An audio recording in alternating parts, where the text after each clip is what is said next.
ու այս շատ էական է, որովհետև էլի մենք մեր բոլոր էպիզոդներում գրեթե ցանկացած թեման շոշափելուց, որտեղ այս եզրույթը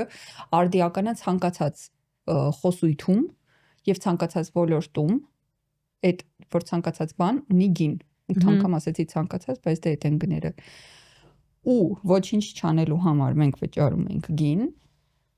որը երկու տեսակի է լինում։ Կամ դրական իմաստով, որ մենք ինչ-որ մի բայի, ինչ-որ մի բան չուզելով անում ենք,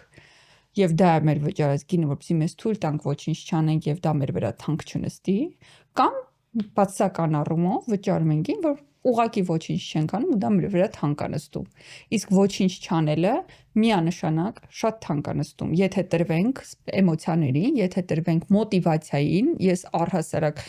լինելով մարդ, որ երկար ժամանակ փնտրել է, սպասել է, փորձել է ստեղծի այդ մոտիվացիան, վերջում ուղղակի հանգել եմ նրան, որ գոյություն ունի հետևողականություն ու դիսցիպլինա։ Չկա մոտիվացիա։ Այդ կամ անում ես ինչ-որ բան լինում է, կամ չես անում ու ոչ մի բան չի լինում։ Նստել սպասել մոտիվացիայի իմ կյանքից անցել են տարիներ, ու այդ մոտիվացիան չի եկել։ Հիմա ես որ նայում եմ այդ տարիների ընթացքում,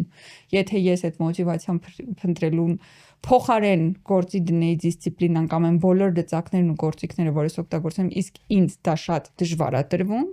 կխոսենք ընթացքում ինչի, անհամեմատ ավելի շատ բան կունենայի, քան հիմա ունեմ։